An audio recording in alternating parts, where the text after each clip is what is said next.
Sino dito may problema? Yan ang aking katanungan. Alam kong lahat tayo ay meron yan ang pinakaangkop na kasagutan.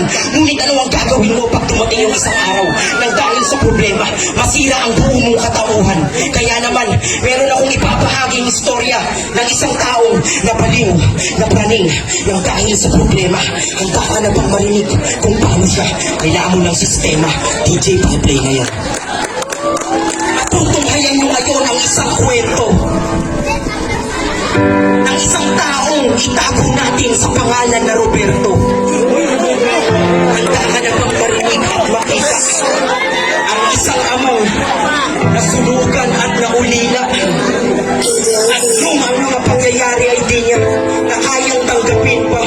Naging kulubi at panaboy-naboy sa isang malayong probinsya hanggang sa tuluyan ng masiraan ng bait at ng probinsya.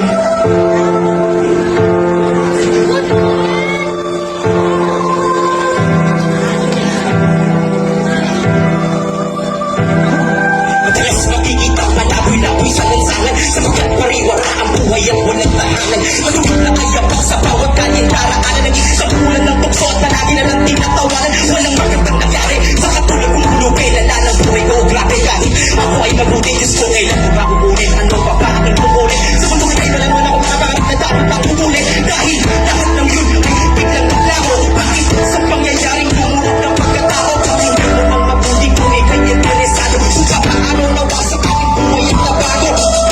Ang isang taong matino na dapat ng manala, hindi na makatayo nila mo ng pagkapalisap pa. Tigil tuliro siguro nga ang kasalanan at naga ay mapipiro. Ako si Berto, sa pinayamang may kusate ang bakit may magarto. Pagkakayari halos hindi mo na mabilang mga kotse sa garahe. Nang biglang isang araw meron trahedya na nangyari. May tawag galing sa kapitbahay kong pare. Nasusunog ang bahay, yung apoy ay sobrang grabe. Naiwanan sa loob at ako at siguro kaya ako ay nagpamero pa uwi ng taong pare.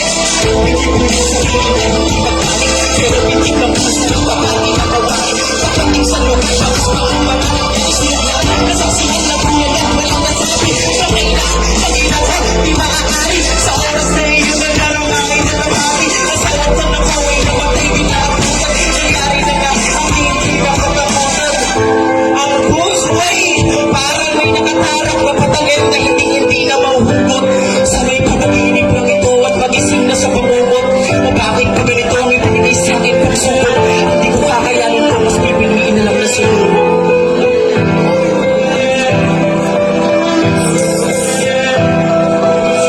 Ay nawalan ng asawas kong isipan. Napabayaan mga negosyo ari-arian. Wala man ng tumulo